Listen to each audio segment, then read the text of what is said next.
One of the interesting questions we have to ask as Christians is, what does the Old Testament law have to do with us today? And what does it even mean for the people that are transitioning from that law and that way of relating to God now that Jesus has come? And there's a helpful book in the New Testament called the Letter to the Hebrews, which is probably more of a sermon than a letter, but it is written to people who are asking that exact question. What does it mean for us to relate to God now that God has become one of us in the person of Jesus? This letter to the Hebrews is written to a group of Jewish Christians who are being pressured to turn away from Jesus back to the old law or back to the old system of relating to God. And when the author of the book writes his message, he's really thinking about two major time periods in Israel's history, or the story of the Old Testament. He's thinking about the story of the Exodus, and he's thinking about the exile. And if you're familiar with that story, these two events are really important for the people of the Old Testament. And in the story of the Exodus, the people are brought out of slavery in Egypt, and they're given this way of relating to God in the form of what's called law or Torah, or sometimes even covenant.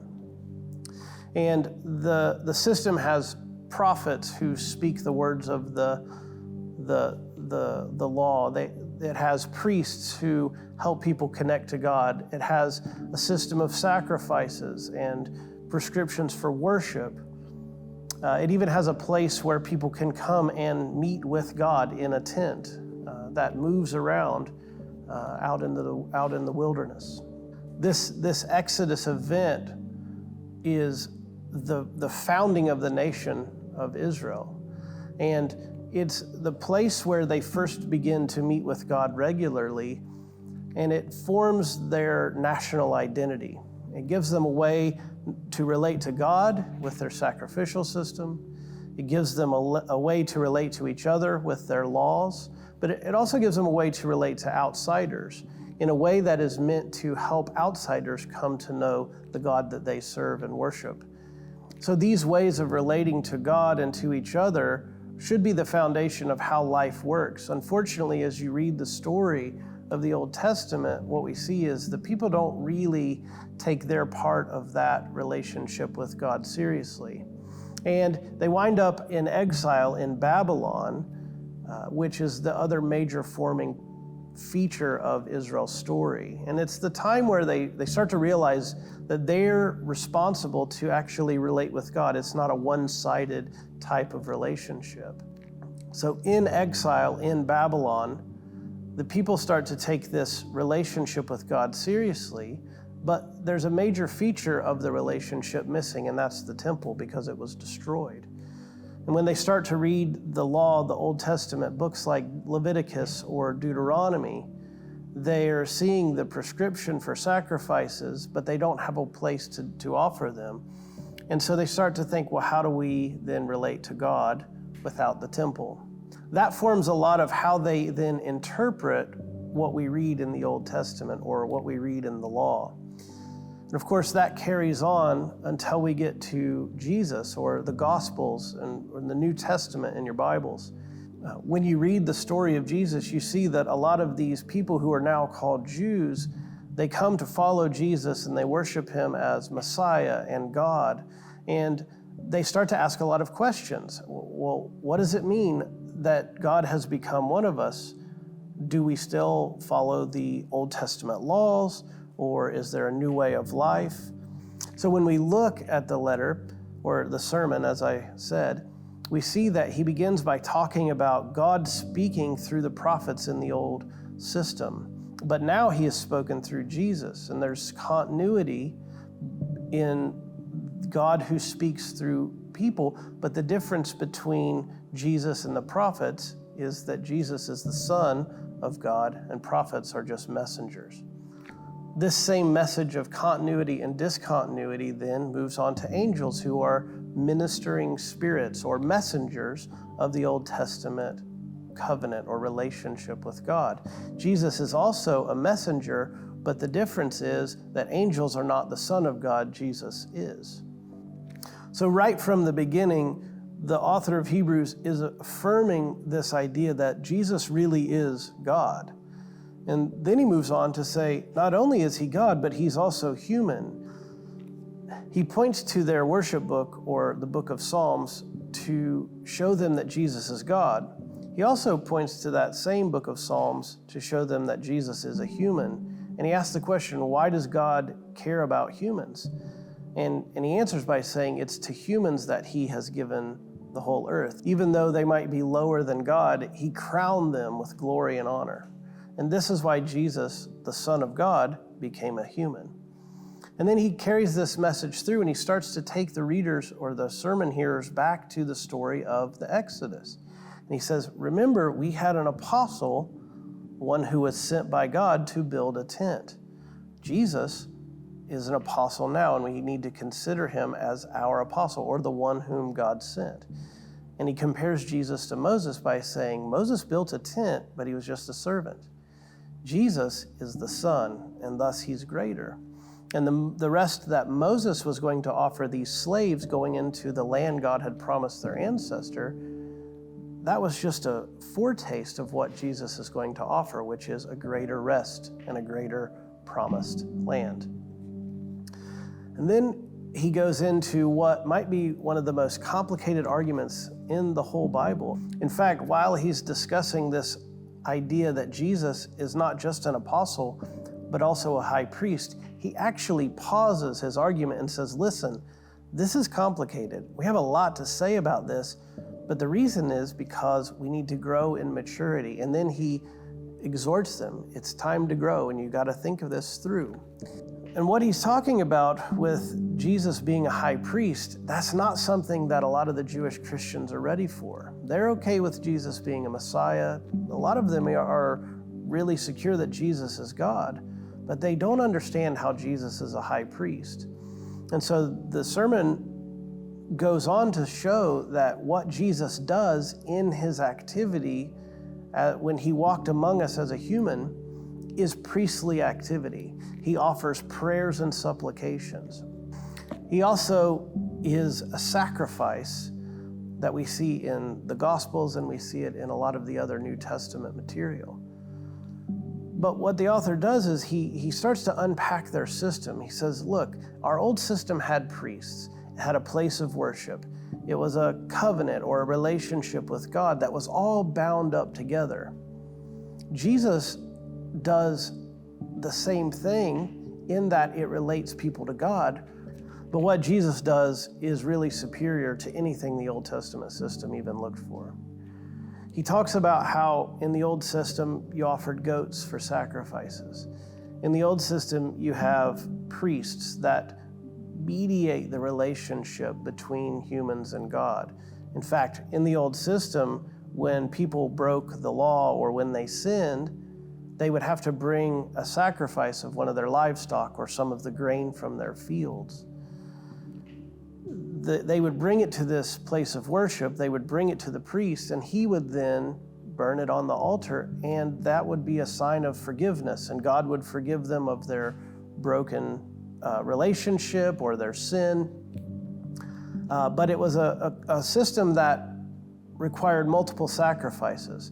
In fact, even one day in their calendar, their highest priest or the high priest would offer a sacrifice for all the sins people committed that they didn't even know about. The author of Hebrews explains that system. He takes them back to the Exodus. He also talks about when they came out of the Exodus, they sacrificed bulls and they sacrificed goats and they sprinkled the place of worship to purify it or to make it clean. And he brings a lot of the different sacrifices that are offered in that system. He brings them all up, he puts them all together, and he says they're all just a shadowy sketch. They're just a shadow. they never really do anything for you because goats don't equal humans. And what Jesus does is become a human so that when he offers himself as a sacrifice and even an offering, he's making an effect for humans. He does so as a human, but he also does so as God. And this is a hard thing for Jewish Christians to get their heads around in the first century, because how can they say that Jesus does all of the things that the old system did? Jesus wasn't a priest. Jesus didn't go into the Holy of Holies. So as the author of Hebrews describes the death of Jesus, he doesn't just describe it in the terms of one day, like the Day of Atonement. He doesn't just point to one sacrifice, the one that forgives sins, or the one that started this new relationship with God in the wilderness, or the one that purifies the temple or tabernacle, the place of meeting between God and man. What the author of Hebrews says is that what Jesus does in his sacrifice fulfills everything that the whole Old Testament system points to. Jesus' one sacrifice is the sacrifice that forgives the sin of all people, whether before or in the future. It's the sacrifice that begins the new relationship with God that isn't based on the blood of goats and bulls, but is based on the blood of the God-man himself. He says, because this one sacrifice is the once-for-all sacrifice, now all other sacrifices are obsolete. And there is no need to offer these things to God, because God has offered himself in the flesh back to God the Father. And he actually says what Jesus does is a lot like what their high priest does in the old system. The high priest would go into this little room in their temple or their tabernacle once a year, and he would meet with the presence of God. What Jesus does is go into the very presence of God, and he doesn't do so once a year, he does so once for all.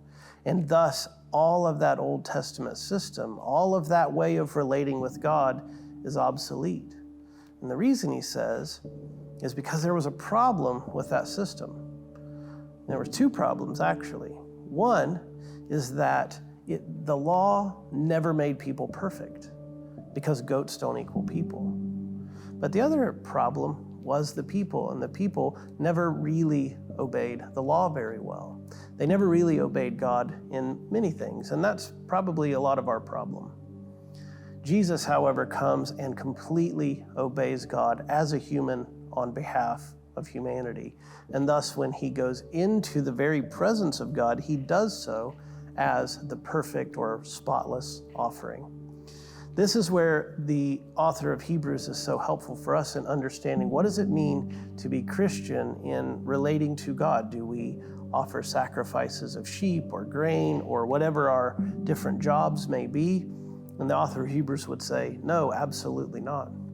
Because what Jesus did in his work and in his humanity perfects for all time those who trust him for that perfection. And so all sin is forgiven because of the work of Jesus. And all it requires from us is that we trust him for it.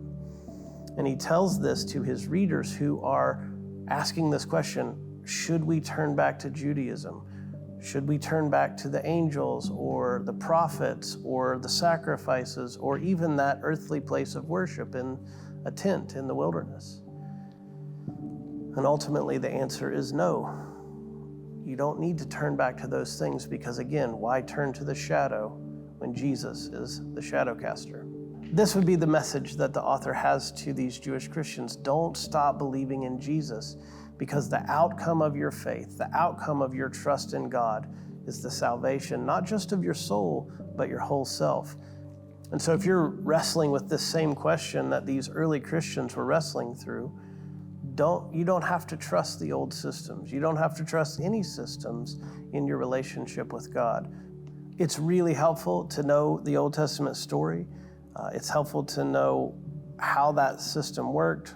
If you want to understand that a little better, I would recommend that you read the book of Exodus and Leviticus before you read Hebrews, because that's where the law describes this Day of Atonement that is built into Israel's festival calendar. It happens year after year.